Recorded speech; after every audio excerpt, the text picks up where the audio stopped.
Les gloires de Marie par saint Alphonse Marie de Ligorie. Chapitre 8. Marie, notre salut. Marie préserve de l'enfer ceux qui l'honorent. Il est impossible qu'un serviteur de Marie se damne, pourvu qu'il la serve fidèlement et qu'il se recommande à elle.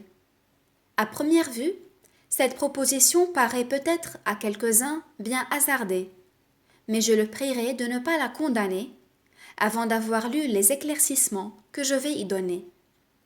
Quand nous disons qu'il est impossible qu'un serviteur de la Sainte Vierge se damne, cela ne s'étend point de ceux qui se prévalent de leur dévotion pour pécher avec plus de sécurité.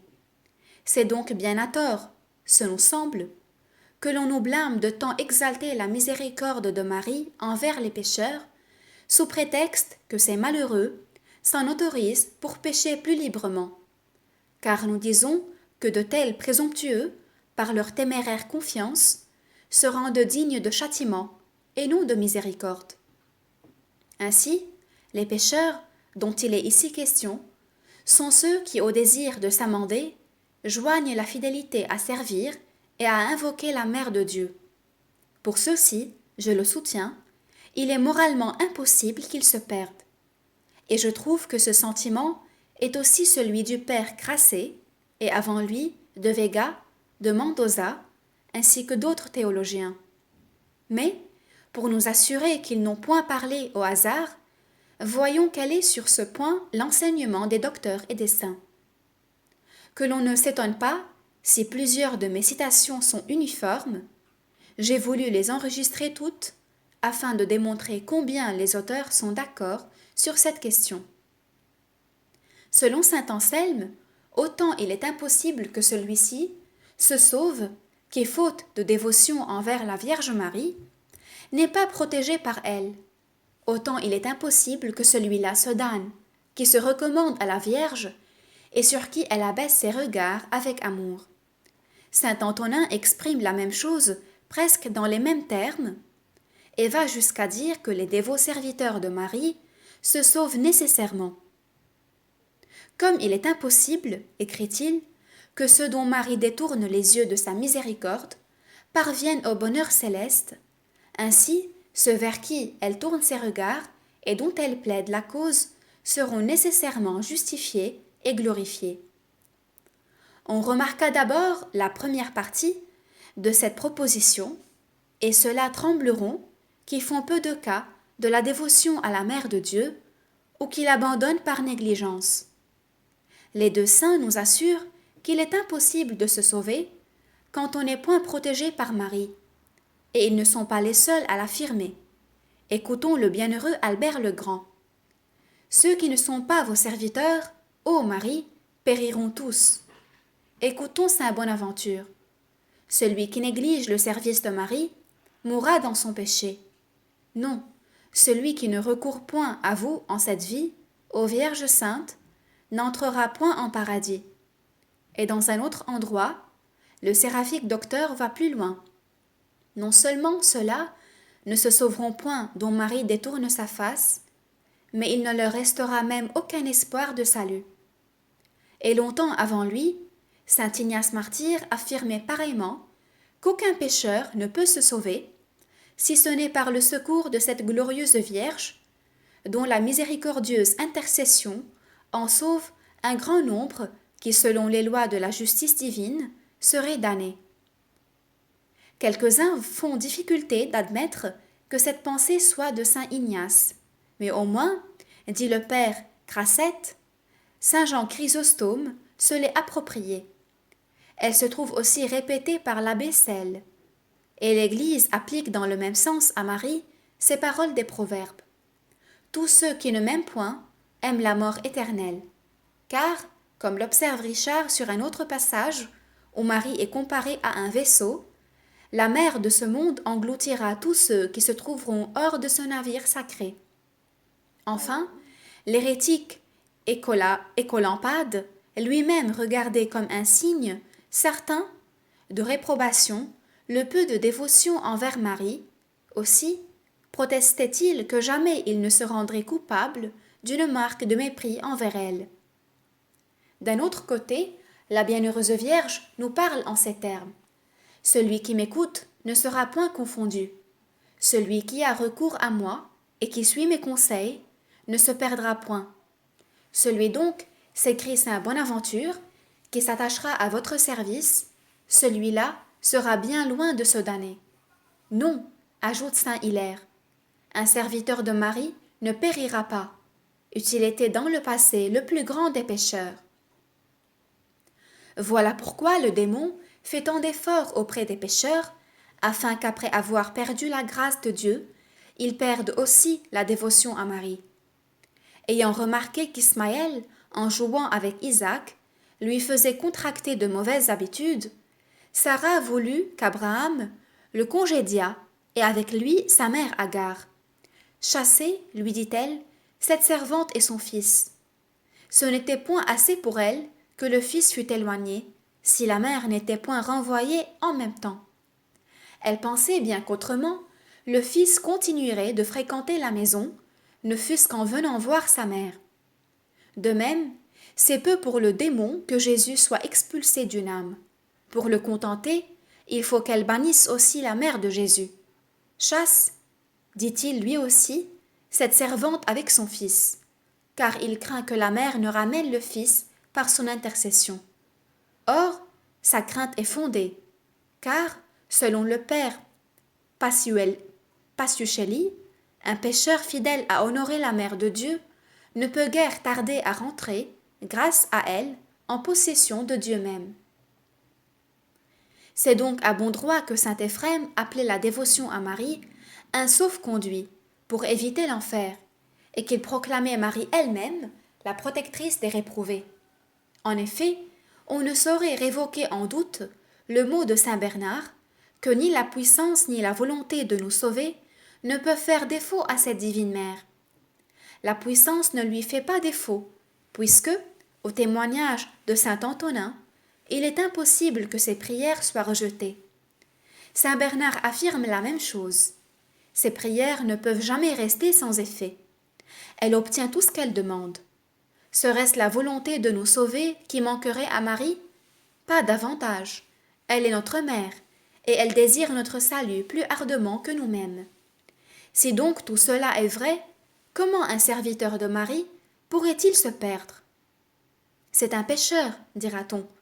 Mais si, avec fidélité et désir de s'amender, il se recommande à cette bonne mère, elle se chargera de lui procurer les lumières nécessaires pour sortir de son mauvais état, le repentir de ses fautes, la persévérance dans le bien, et enfin une bonne mort.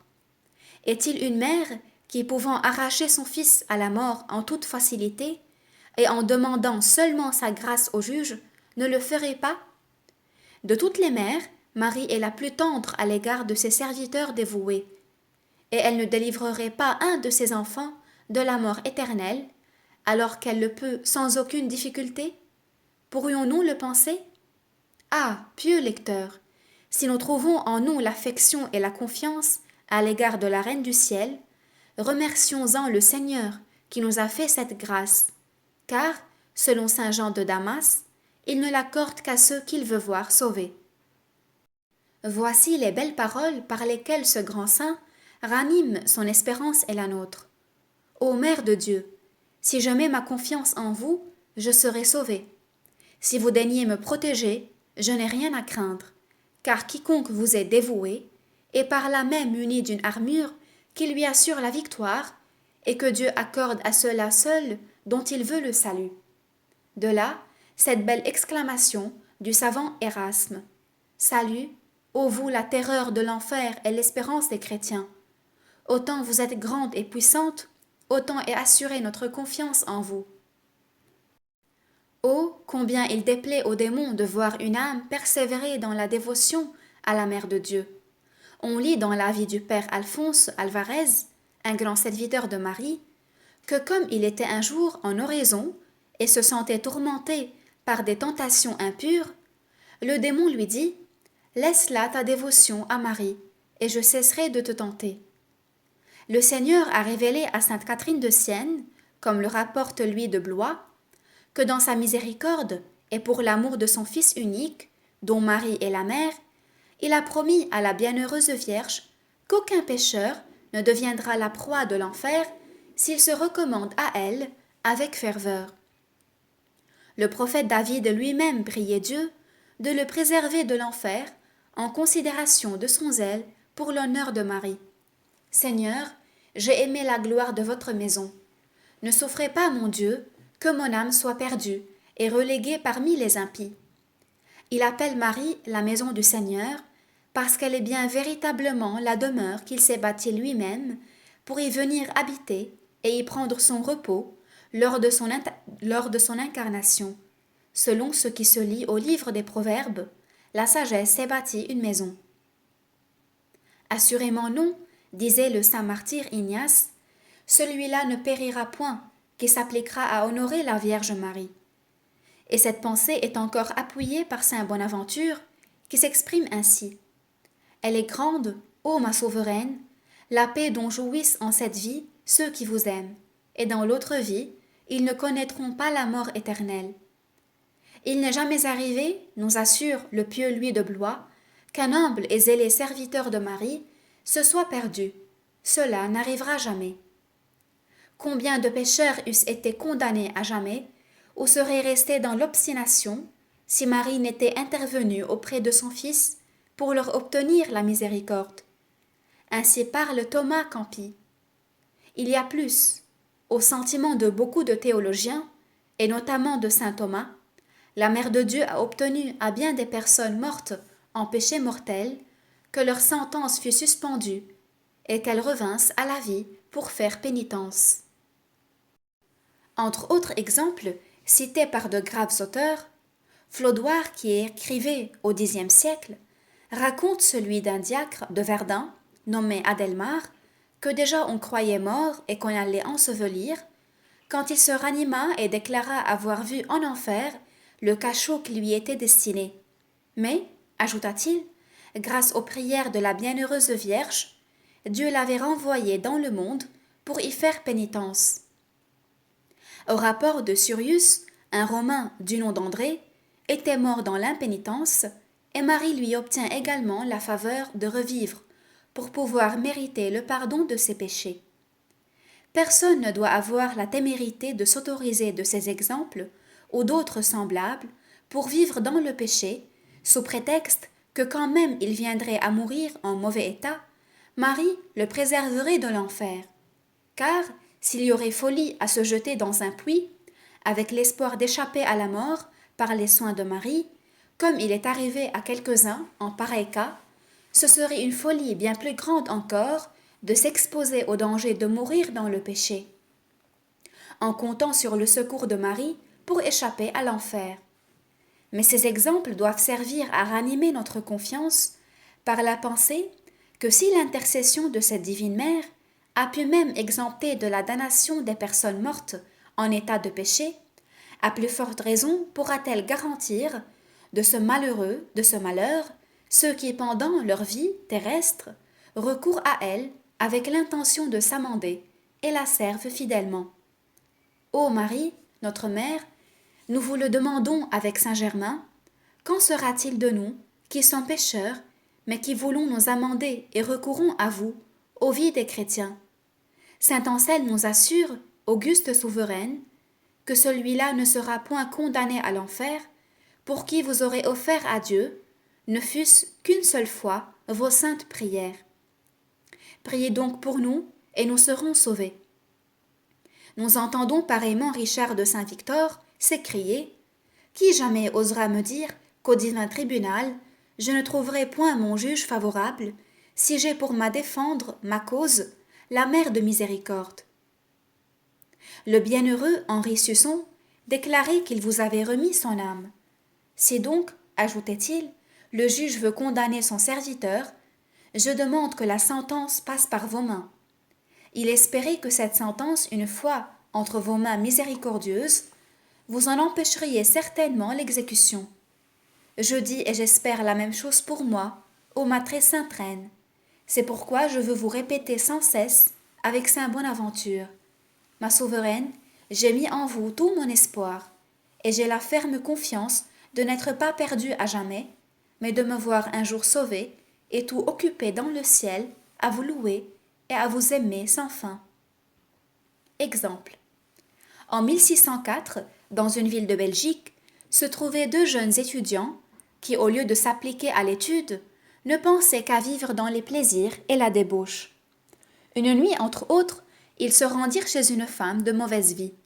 Mais l'un se retira au bout de quelque temps, l'autre resta. Arrivé dans sa demeure, le premier se déshabillait pour se mettre au lit, quand il se ressouvint de n'avoir pas récité ce jour-là les quelques Ave Maria qu'il avait coutume de dire en l'honneur de la Sainte Vierge. Comme il était accablé de sommeil, cet acte religieux lui coûtait.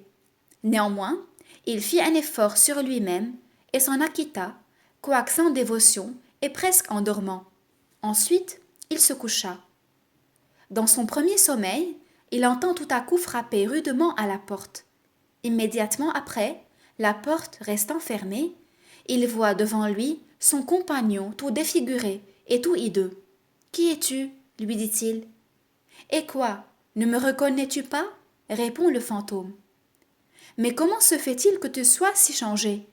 Tu ressembles à un démon. »« Ah, plains-moi, je suis damné. »« Comment cela ? Sache qu'au sortir de cette maison infâme, un démon s'est jeté sur moi et m'a étranglé. Mon corps est demeuré au milieu de la rue, et mon âme est en enfer. Sache en outre que le même châtiment t'attendait. Mais la bienheureuse Vierge t'en a préservé grâce au faible hommage que tu lui rends, en récitant des Ave Maria. Heureux si tu sais profiter de cet avis que te fait donner par moi la Mère de Dieu.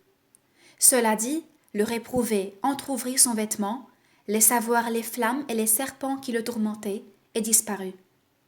Alors le jeune homme, fondant en larmes, se jeta la face contre la terre pour remercier Marie, sa libératrice, et pendant qu'il réfléchissait à la manière dont il devait dorénavant régler sa vie, il entendit sonner matine au couvent des franciscains.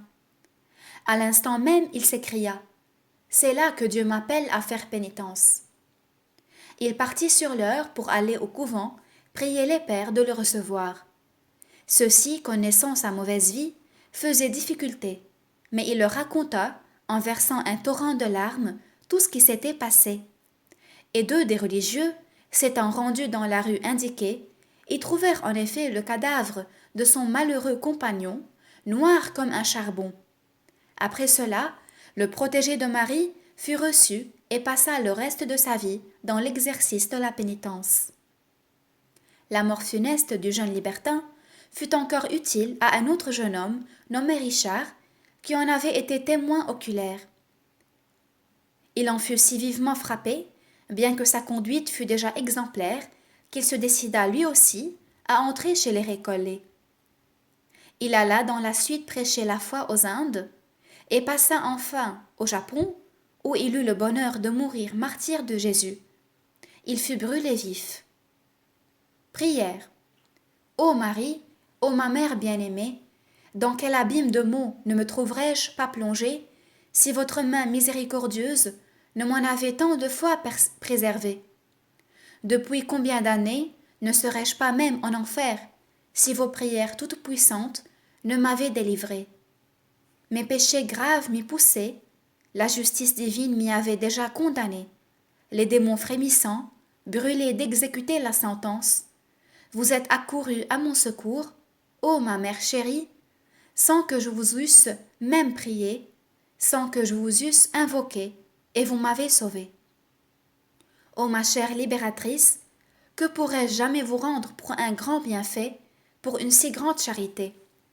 Après cela, vous avez vaincu la dureté de mon cœur, vous m'avez amené à vous aimer et à prendre confiance en vous.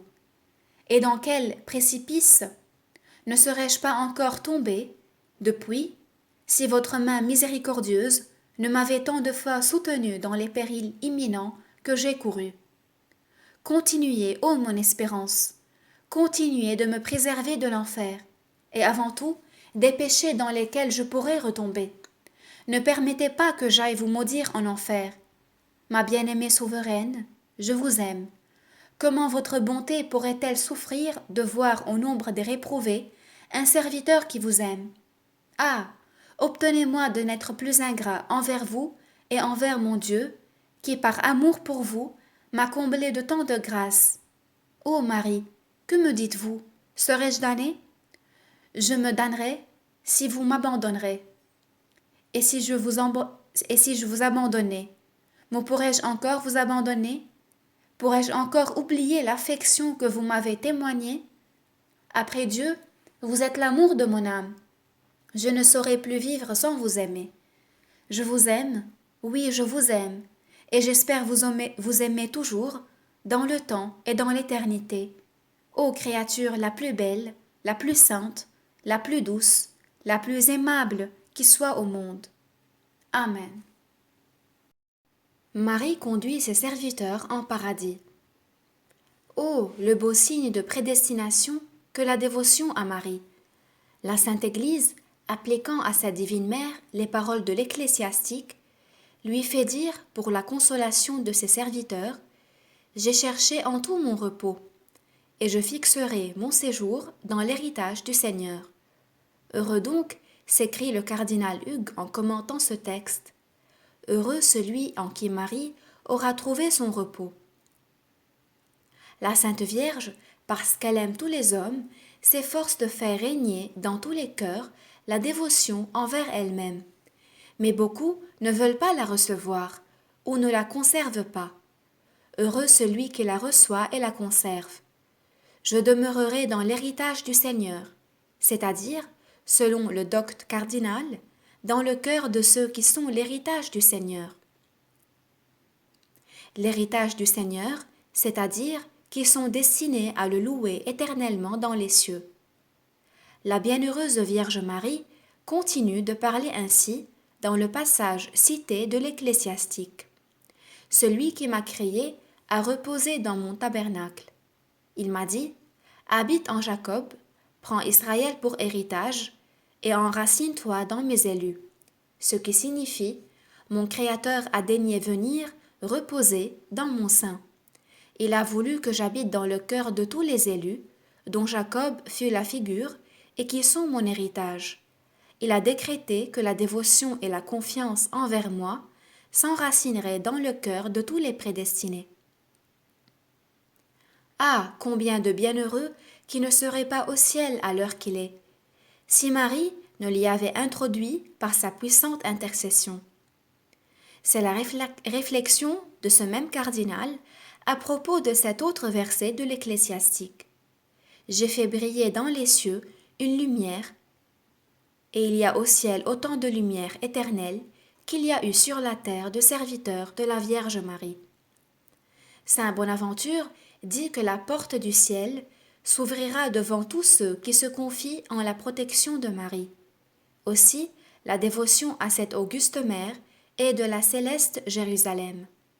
Et le dévot Louis de Blois lui parle en ces termes. Grande reine, c'est à vous que sont confiés les trésors et les clés du royaume des cieux. Nous devons donc lui répéter avec saint Ambroise, ouvrez-nous, ô Marie, les portes du paradis, car vous en avez les clés, ou plutôt, comme le proclame la Sainte Église, vous êtes vous-même la porte du ciel. Pour le même motif, l'Église appelle encore Marie l'étoile de la mer. Ave Marie Stella. Car, dit saint Thomas, comme les navigateurs se dirigent vers le port par le moyen des étoiles, ainsi les chrétiens sont guidés vers le paradis par le moyen de la bienheureuse Vierge Marie. Pour le même motif encore, elle est appelée, par saint Fulgence, l'échelle du ciel, parce que par elle, Dieu est descendu du ciel sur la terre, afin que, par elle aussi, les hommes méritent de monter de la terre au ciel. Vous avez été remplie de grâce, ô Marie, s'écrie saint Anthase, le Sinaïte,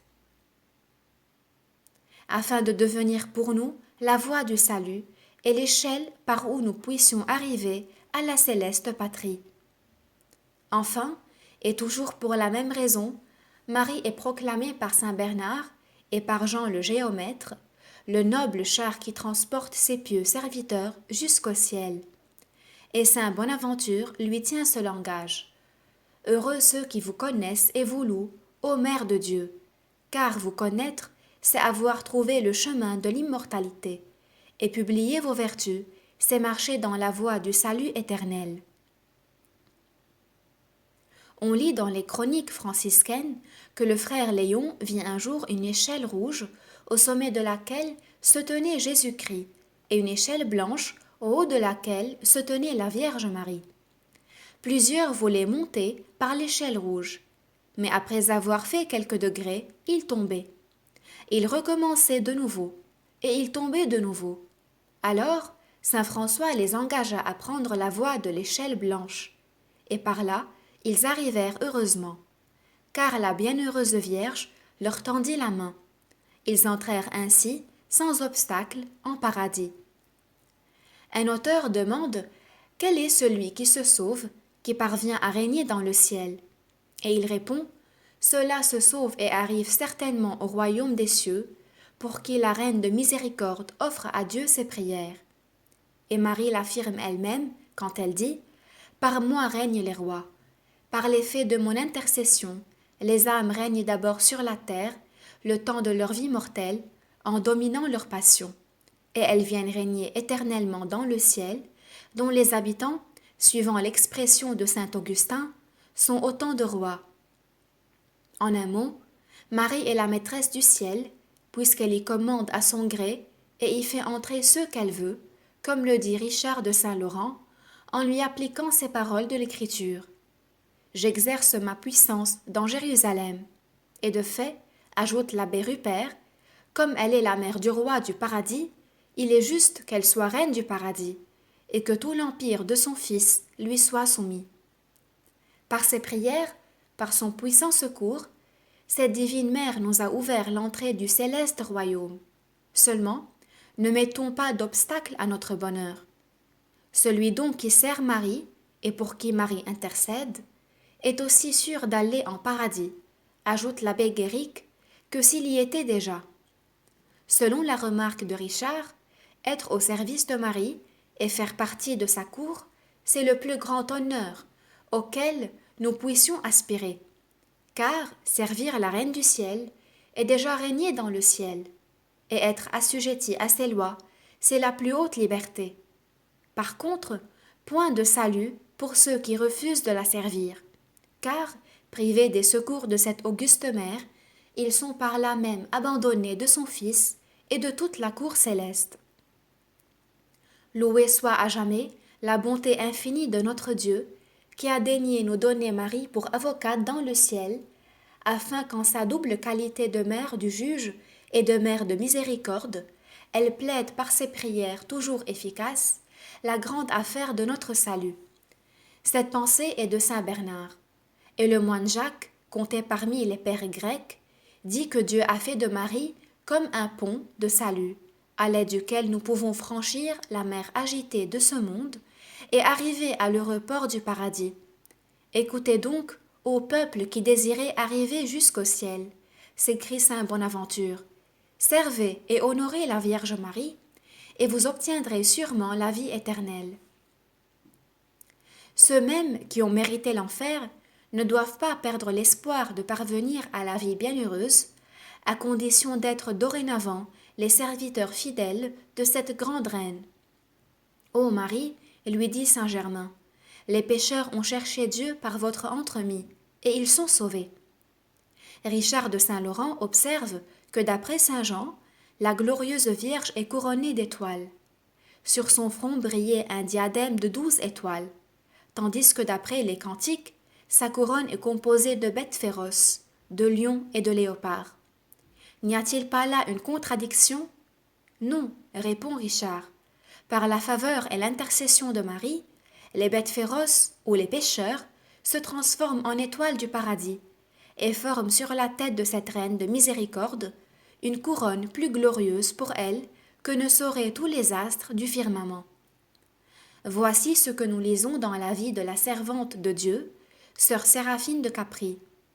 Étant un jour en prière pendant la neuvaine de l'Assomption de la Très Sainte Vierge, elle lui demanda la conversion de 1000 pécheurs, et elle craignit ensuite d'avoir demandé trop. Mais la mère du Sauveur lui apparut et la reprit de cette vaine appréhension en lui disant « Pourquoi crains-tu?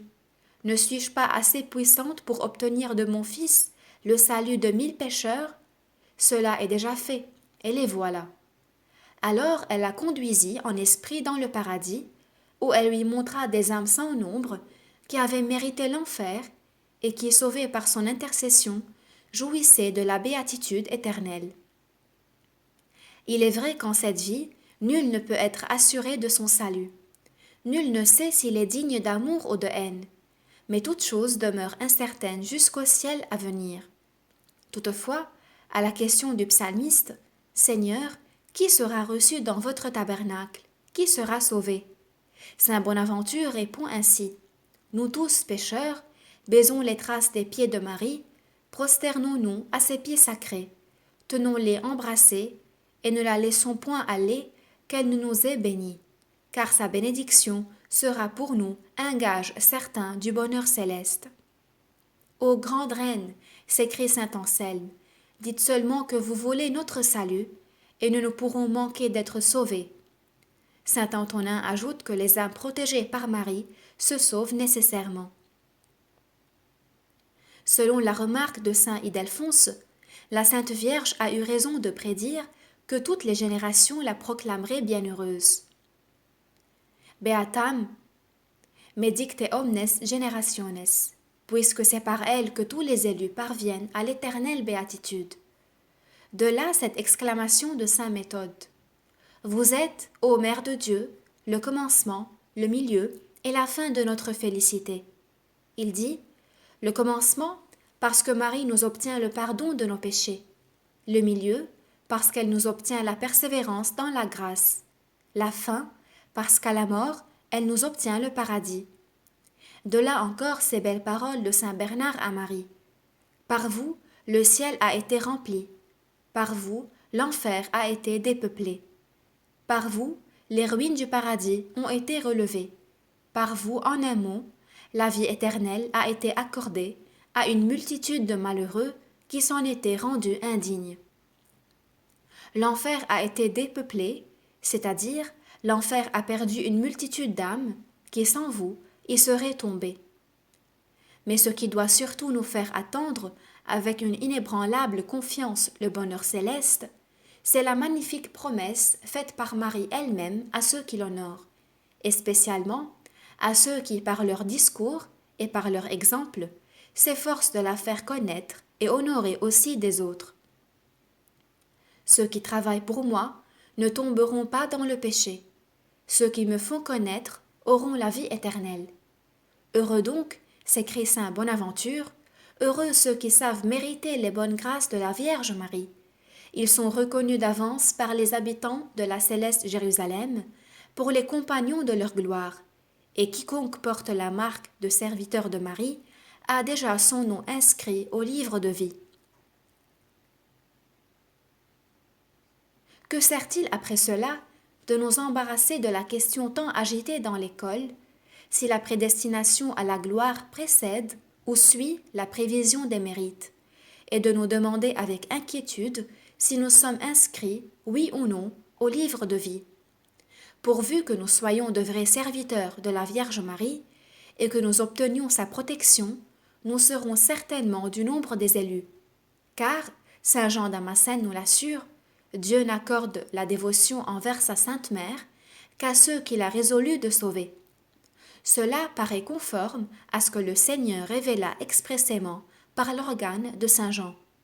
Quiconque sera victorieux, j'écrirai sur lui le nom de mon Dieu et le nom de la cité de mon Dieu. Celui qui doit vaincre et se sauver portera donc écrit sur son cœur le nom de la cité de Dieu.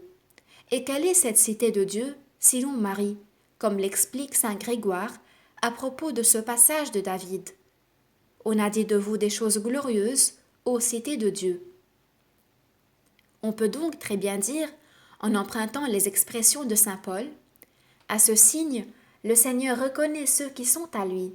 Ce signe est la dévotion à la Vierge Marie. Celui qui en est marqué, Dieu le reconnaît comme l'un des siens.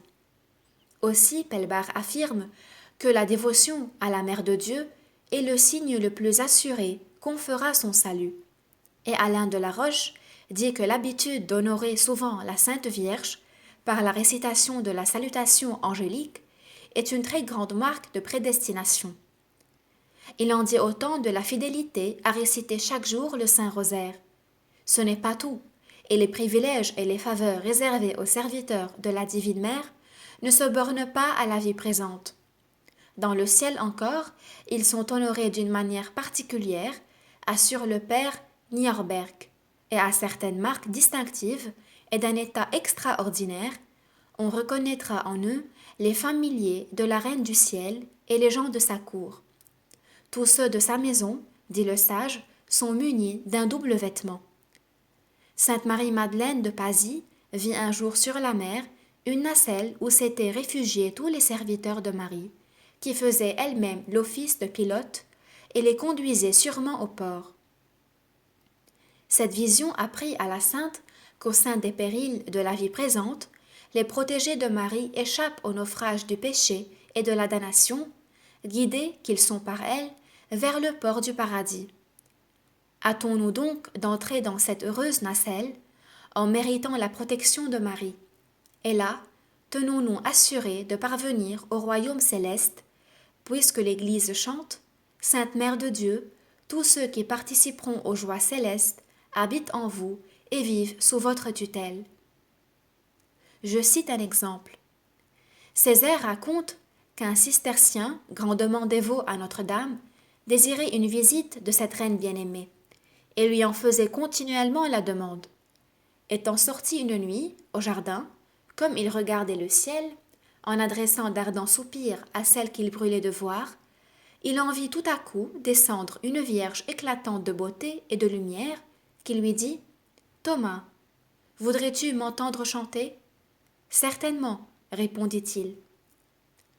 Aussi elle se mit à chanter, mais d'une voix si douce que le pieux moine se croyait en paradis.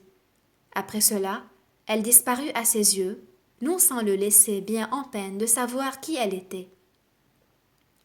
Mais voilà qu'on se trouve en présence d'une autre jeune vierge, non moins belle, qui lui fit aussi entendre son chant. Il ne put s'empêcher de lui demander qui elle était. Elle répondit « Celle que tu viens de voir, c'est Catherine. Moi, je suis Agnès. Nous sommes toutes les deux martyrs de Jésus, et notre reine nous a envoyé te consoler. Rends grâce à Marie, et prépare-toi à une plus grande faveur. » Cela dit, elle disparut comme la première. Mais le religieux conçut, dès lors, l'espérance de voir enfin ses vœux exaucés. Il ne fut pas trompé dans son attente, car peu après, il aperçut une grande lumière et sentit son cœur se remplir d'une joie toute nouvelle. Et voilà qu'au milieu de cette lumière, lui apparaît la Mère de Dieu, environnée d'anges et surpassant immensément en beauté les deux martyrs. Elle lui dit « Mon cher serviteur et mon fils, j'ai agréé tes hommages et exaucé tes prières. Tu as désiré me voir, me voici, et de plus, je veux aussi te faire entendre mon chant. » Et la glorieuse Vierge chante, et ravie hors de lui-même, par la mélodie de ses accents, le dévot religieux tomba la face en terre. Les matines sonnèrent, et les moines se réunirent. Ne voyant point le frère Thomas, ils le cherchèrent d'abord dans sa cellule, puis dans d'autres endroits. Finalement, étant allés voir au jardin, ils le trouvèrent là comme mort. Le supérieur lui ordonna de dire ce qui était arrivé alors. Revenant à lui, par la force de la sainte obéissance, il raconta toutes les faveurs qu'il avait reçues de la Divine Mère. Prière. Ô Reine du paradis, Mère du saint amour, puisque vous êtes entre toutes les créatures la plus aimable et la plus aimée de Dieu, et sa première amante.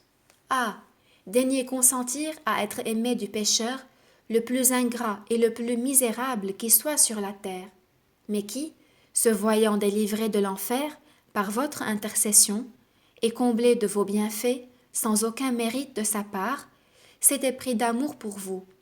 Je voudrais, s'il m'était possible, faire comprendre à tous les hommes qui ne vous connaissent pas combien vous êtes digne d'être aimé, afin de les amener tous à vous aimer et à vous honorer. Je voudrais même mourir pour l'amour de vous, en défendant votre virginité, votre dignité de mère de Dieu, votre immaculée conception, si, pour défendre ces glorieuses prérogatives de votre personne sacrée, il me fallait mourir. Ô mère chérie, agréez cette expression de mes sentiments, et ne permettez pas qu'un de vos serviteurs qui vous aime devienne jamais l'ennemi de votre Dieu, que vous aimez tant. Ah, malheureux, voilà ce que j'étais autrefois, quand j'offensais mon divin maître. Mais alors, ô Marie, je ne vous aimais pas, et je ne me souciais guère d'être aimée de vous. À cette heure, au contraire, je ne désire rien tant, après la grâce de Dieu, que de vous aimer et d'être aimée de vous. Mes fautes passées ne m'empêchent pas d'espérer cette faveur, car je le sais, ô ma douce et gracieuse souveraine. Vous ne dédaignez pas d'aimer même les plus misérables pécheurs dont vous vous voyez aimés. Au contraire, jamais vous ne vous laissez vaincre en amour par personne. Ah, Reine tout aimable, je veux aller vous aimer en paradis. Là, prosternée à vos pieds, je connaîtrai mieux combien vous êtes aimable et combien vous avez contribué à mon salut. Et ainsi, je vous aimerai d'un plus grand amour, et je vous aimerai éternellement, sans crainte de jamais cesser de vous aimer. Ô Marie, j'espère avec une entière confiance d'être sauvée par votre secours. Priez Jésus pour moi, cela suffit, c'est à vous de me sauver. Vous êtes mon espérance. J'irai donc toujours chantant, ô mon unique espoir, Sainte Vierge Marie, à vous de me conduire à l'éternelle vie. Amen. Marie secourt ses serviteurs dans le purgatoire.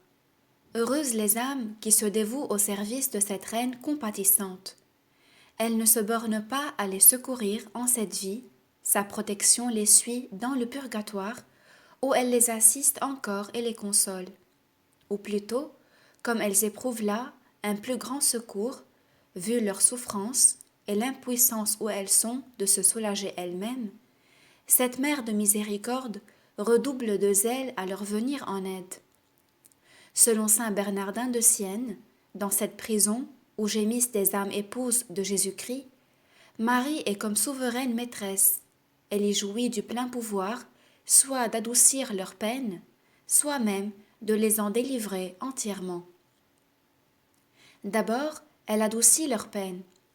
Expliquant les paroles de l'Écriture, j'ai marché sur les flots de la mer, le même saint les applique à Marie et lui fait ajouter « Si je marche sur les flots, c'est afin de visiter mes serviteurs et de leur porter secours dans leurs besoins et leurs tourments, parce que je suis leur mère. » Les flots dont il est ici question sont les peines du purgatoire, ainsi appelées parce qu'elles sont passagères, à la différence de celles de l'enfer, qui ne passent jamais. De plus, elles sont comparées aux flots de la mer en raison de leur grande amertume. Or, pendant qu'ils sont au sein de ces peines, les serviteurs de Marie reçoivent souvent sa visite et ses consolations. On voit donc, observe Novarin, combien il importe d'honorer sur la terre cette excellente reine, puisqu'elle ne sait oublier ses serviteurs dans les flammes expiatrices. Il est vrai qu'elle secourt toutes les âmes qui y sont plongées. Cependant, ses dévots serviteurs sont traités avec plus d'indulgence et ils sont de sa part l'objet de ses soins plus empressés. Voici en quels termes la Divine Mère s'exprimait dans une révélation à sainte Brigitte. « Je suis la mère de toutes les âmes captives en purgatoire, car à toute heure mes prières adoucissent de quelque manière les châtiments dus aux fautes qu'elles ont commises pendant leur vie mortelle. Cette mère compatissante ne dédaigne même pas d'entrer de temps à autre dans cette sainte prison, afin de consoler, par sa présence, ses enfants affligés. C'est ce que nous assure saint Bonaventure en appliquant à Marie ce texte sacré. J'ai pénétré dans les profondeurs de l'abîme. Oh, s'écrie saint Vincent Ferrier, combien Marie se montre prévenante et bonne envers les âmes qui souffrent dans le purgatoire. Par ses soins, leur courage est continuellement relevé et leur souffrance allégée. Et quelle autre consolation peuvent-elles avoir dans leur peine, si ce n'est Marie et l'assistance de cette mère de miséricorde? Aussi sainte Brigitte entendit un jour le Sauveur qui disait à sa mère: « Vous êtes ma mère, vous êtes la mère de miséricorde, vous êtes la consolation de ceux qui sont en purgatoire. » Et selon une révélation de la bienheureuse Vierge elle-même, à la même sainte, comme une parole amie, ranime un pauvre malade abandonné sur son lit de douleur, ainsi ces âmes affligées se sentent toutes consolées rien qu'à entendre le nom de Marie. Oui, reprend Novarin, le seul nom de Marie, nom d'espérance et de salut, que ces bonnes âmes invoquent souvent du fond de leur prison, est déjà pour elles un grand soulagement. Mais les prières que cette tendre mère adresse ensuite à Dieu, dès qu'elle s'entend invoquée par elle, sont comme une rosée céleste qui vient les rafraîchir dans les vives ardeurs dont elles sont consumées. Mais Marie ne se borne pas à consoler et à soulager ses serviteurs dans le purgatoire. Souvent encore, elle les en retire par son intercession. Le jour de son Assomption glorieuse, comme Gerson l'assure, toute cette prison des âmes demeura vide. C'est ce que confirme Novarin. D'après des auteurs graves, dit-il, Marie, sur le point de monter au ciel, demanda à son fils la faculté d'emmener avec elle toutes les âmes qui se trouvaient alors en purgatoire. Depuis lors, la bienheureuse Vierge est en possession du privilège d'en délivrer ses pieux serviteurs. Saint Bernardin de Sienne affirme la même chose comme indubitable. Ce pouvoir, ajoute-t-il, elle l'exerce tant par ses prières que par l'application de ses mérites. Et cela en faveur de toutes les âmes, mais principalement de celles qui lui furent dévotes. Novarin exprime le même sentiment, à savoir que par les mérites de la Vierge Marie, non seulement les peines des âmes du purgatoire sont adoucies, mais encore le temps de leur expiation est abrégé. Une prière d'elle suffit. Saint Pierre d'Amiens rapporte qu'une femme, nommée Marosie, apparut après sa mort à une de ses amies et lui apprit que le jour de l'Assomption, elle avait été, par Marie, délivrée du purgatoire avec d'autres âmes, dont le nombre dépassait celui des habitants de Rome. Selon Denis le Chartreux, la même chose arrive à la fête de Noël et à celle de Pâques. Ces jours-là, assure-t-il, Marie descend dans le purgatoire accompagnée d'une multitude d'anges et en retire un grand nombre d'âmes. Et, ajoute Novarin, j'incline à penser qu'elle fait de même à toutes les fêtes solennelles qui se célèbrent en son honneur.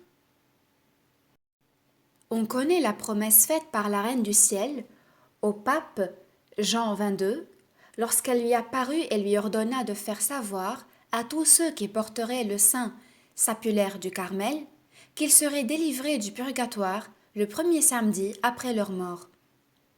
C'est ce que le pontife lui-même déclara par une bulle, comme le rapporte le père Crassé. Cette bulle fut confirmée par Alexandre V, Clément VII, Pie V, Grégoire XII et Paul V, lequel, dans un décret de l'an 1613, s'exprime ainsi. Le peuple chrétien peut croire pieusement que la bienheureuse Vierge assistera de sa continuelle intercession, de ses mérites, de sa protection spéciale après leur mort et principalement le samedi, jour qui lui est consacré par l'Église. Les âmes des membres de la confrérie de Notre-Dame du Mont-Carmel, morts en état de grâce, pourvu qu'ils aient porté le sapulaire en gardant la chasteté selon leur état, et qu'ils aient récité le petit office de la Sainte Vierge, ou, s'ils n'ont pu le réciter, qu'ils aient observé les jeûnes de l'Église et se soient abstenus de manger de la viande les mercredis et les samedis, excepté le jour de Noël. Et dans l'office pour la fête de Notre-Dame du Mont-Carmel, on lit également « Selon une croyance pieuse, la Sainte Vierge Marie console les confrères du Mont-Carmel dans le purgatoire avec la tendresse d'une mère, et par son intercession, elle ne tarde pas à les en retirer pour les introduire dans la céleste patrie. Ces grâces, ces privilèges, pourquoi ne pourrions-nous pas, nous aussi, les espérer si nous faisons profession d'une vraie dévotion à cette bonne mère?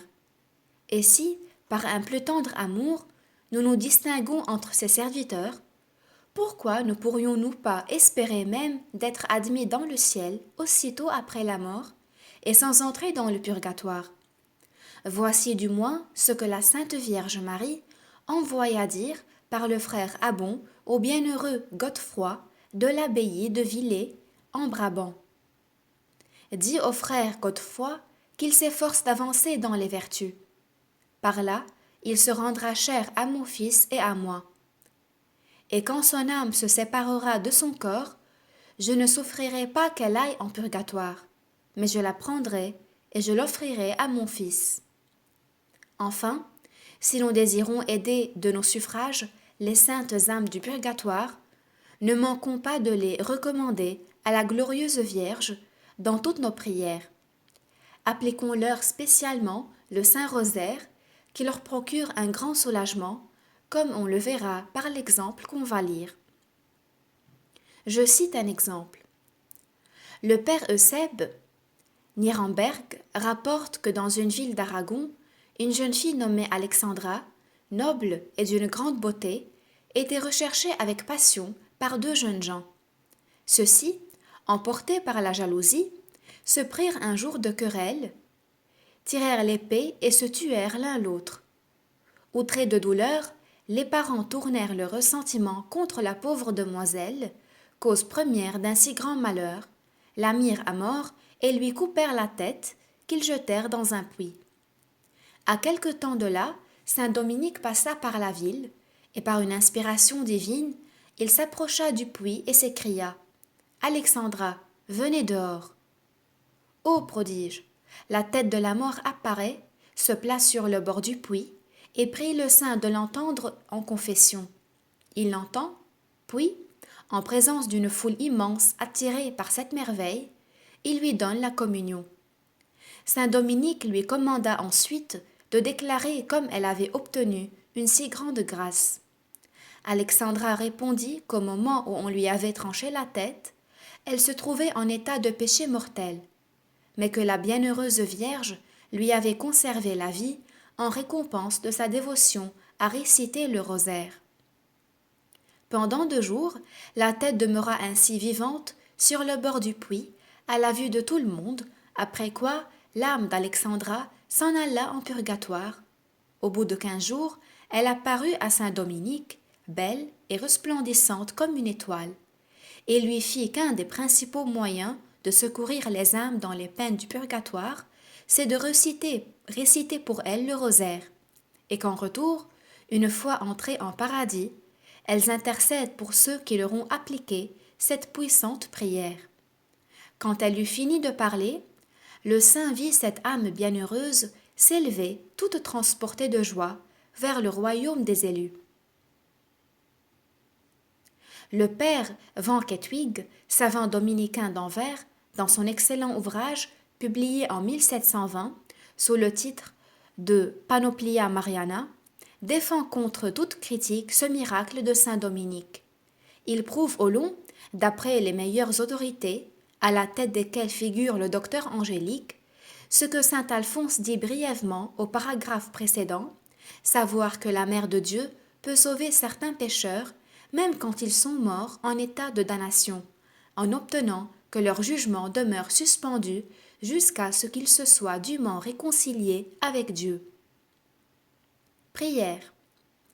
Ô Reine du ciel et de la terre, ô Mère du souverain Seigneur de l'univers, ô Marie la plus grande, la plus élevée des créatures, il est vrai que sur la terre, il en est beaucoup dont vous n'êtes ni aimés ni connus, mais dans le ciel, combien de millions d'anges et de bienheureux vous aiment et vous louent sans cesse. Ici-bas même, combien d'âmes heureuses brûlent d'amour pour vous et sont toutes éprises de votre bonté. Ah, puis-je vous aimer aussi, ma très aimable souveraine? Puis-je ne penser qu'à vous servir, à vous louer, à vous honorer et à vous gagner tous les cœurs? Vous avez gagné par votre beauté le cœur d'un Dieu.